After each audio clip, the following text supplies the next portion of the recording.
Hello everyone, this is James from James Kirsch Art, and today I will be talking about Igor from the Persona series. I'll be using liner pens and a brush pens, my Strathmore Bristol board, and these lovely little alcohol markers that I picked up on Amazon. Now they are not the quality of Ohuhu markers or even Copics, but they are very good for what I'm about to draw. So sit back and relax, and I hope you enjoy. You wake from a restful night's slumber, but rather than waking up in your bed, you find yourself in an opulent room immersed in shades of purple. Sitting before you is a peculiar man with a comically long nose, bloodshot eyes, and even elven-pointed ears. To complete this ludicrous ensemble, the man is dressed in a tailored black suit, black shoes, and white gloves. You may wonder to yourself, who is this deranged butler sitting before me? At this point, you think to yourself, I must be dreaming. And you're pretty close. Standing before you is Igor, and he welcomes you by saying,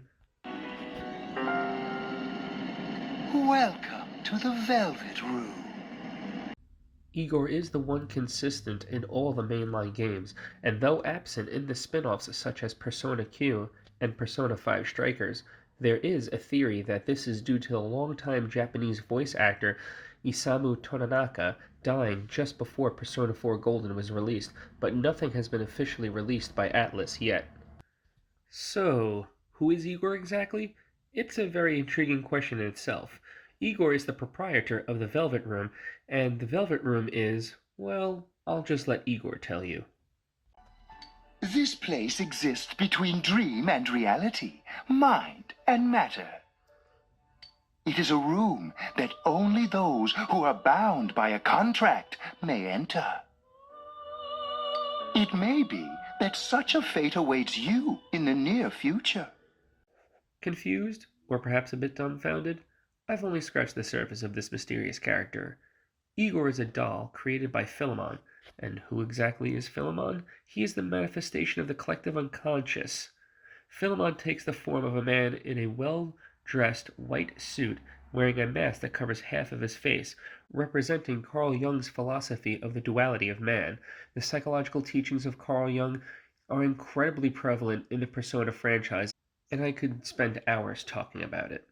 Though he may be a doll, Igor is something much more, as he can create his own servants in the forms of Elizabeth, Theodore, Margaret, and Lavenza. Moreover, Igor grants the protagonist in each game the unique ability to fuse new personas from their old and existing ones to create even more powerful persona.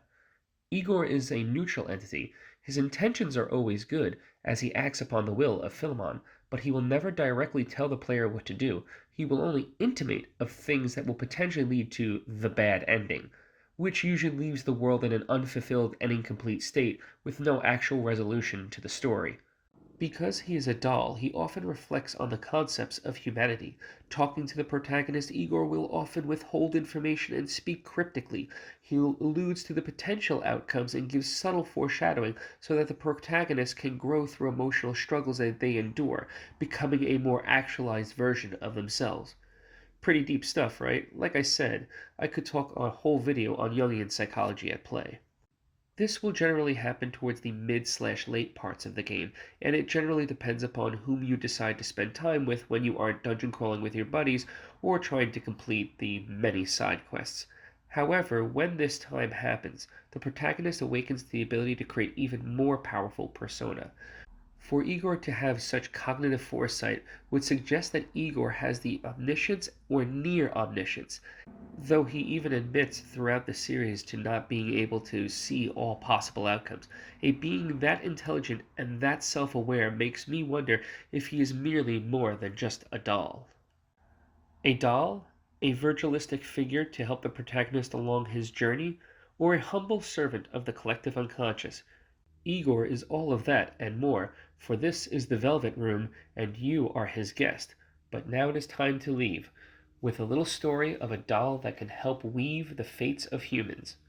What do you think of this tale of the proprietor of the Velvet Room?